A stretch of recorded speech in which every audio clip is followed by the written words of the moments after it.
السلام عليكم ورحمة الله وبركاته. مرة تانية هنقول ألف ألف مبروك صعود النادي الأهلي لدور الثمانية من دوري أبطال أفريقيا بعد الفوز الكبير على الهلال السوداني 3-0.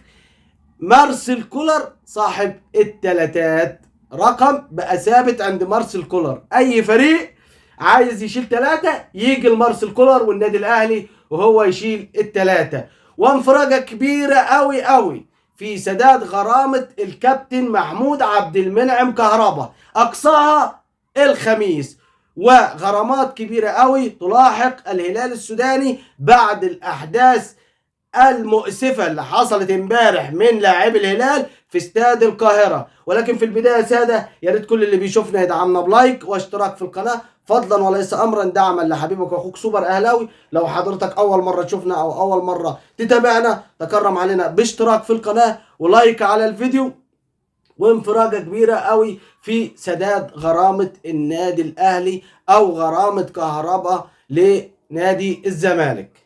ولكن السؤال هنا اللي قال عليه محامي محمود عبد المنعم كهربا، الا وهو سداد غرامة كهربا اللي امر بيها الكابتن محمود الخطيب، لان في ناس كتيرة قوي اتبرعت لمحمود عبد المنعم كهربا وقال لك حرام، ده لاعب كبير واللي بيعمله مع النادي الاهلي ده من لم يكن في حاجة. يعني بصراحة ربنا كده حاجة كبيرة قوي ان هو في خلال 11 مباراة يلعبهم بعد رجوعه من الايقاف احرز 8 اهداف وعمل 3 اسيست، يعني ساهم في 11 هدف في خلال 11 مباراة، ما شاء الله عليه. ولذلك في ناس كتيرة قوي اتبرعت لمحمود عبد المنعم كهربا وقال لك اقصى حد هيكون سداد الغرامة يوم الخميس المقبل ان شاء الله باذن الله تعالى.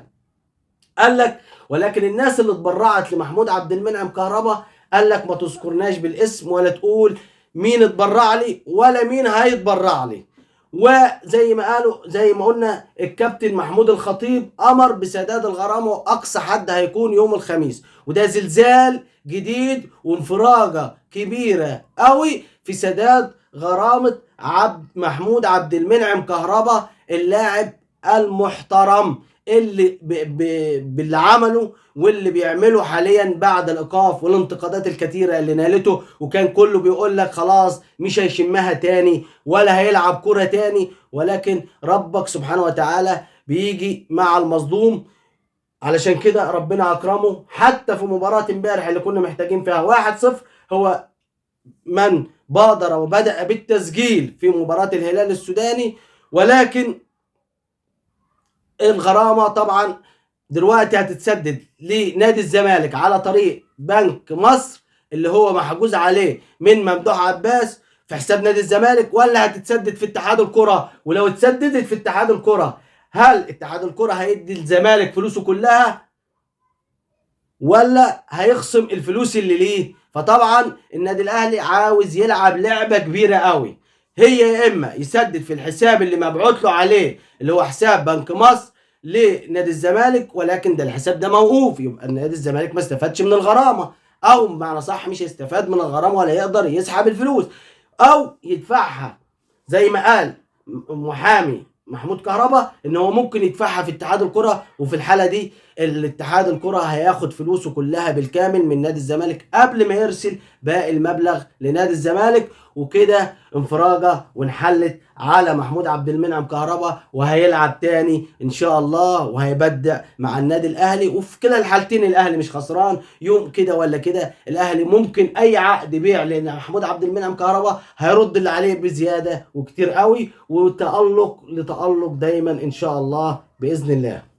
وفي حاله الكلام اللي داير بقى دلوقتي على احمد عبد القادر ان هو هيتم ايقافه بعد الاحداث المؤسفه اللي حصلت منه او اللي عملها امبارح مع الكابتن سيد عبد الحفيظ او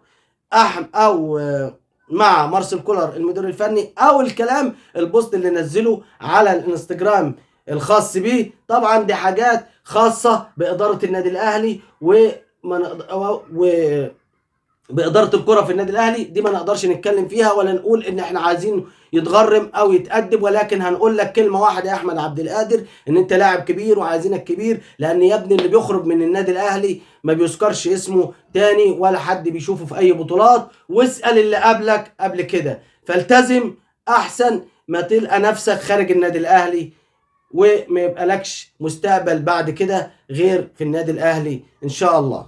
وطبعا غرامات كبيرة قوي هتلاحق الهلال السوداني بعد الأحداث المؤسفة اللي حصلت بعد نهاية المباراة بعد الفوز الكبير للنادي الأهلي 3-0 من لاعبي الهلال. حدثت مشكلة في استاد القاهرة امبارح، وتم القبض على بعض لاعبي الهلال السوداني وتم ترحيلهم للسودان، واحتمال كبير قوي تم تفريغ الكاميرات وإرسال الأحداث ديت للاتحاد الأفريقي لاتخاذ عقوبات صارمة وجبارة على الهلال السوداني، اللي كانوا كل شوية بيبلبعوا وبيتكلموا وبيهرتلوا في الكلام وبيقول لك احنا الاهلي وهناخد حقنا وهنصعد من القاهرة، وديك جيت وشفت الاهلي وجمهوره عملوا ايه. لكن لو ما كنتش عملت البلبلة دي كلها كانت المباراة هتمر بسلام، وبرضه كنت هتتغلب حتى لو الاهلي ما دخلوش ولا واحد من الجماهير. وشكرا كبير، شكر كبير قوي لوزارة الداخلية والأمن المصري على اللي عملوه امبارح في تأمين مباراة الأهلي والهلال السوداني والجمهور الكبير. وبالمناسبة دي اتحاد الكرة بيطالب ب50,000 مشجع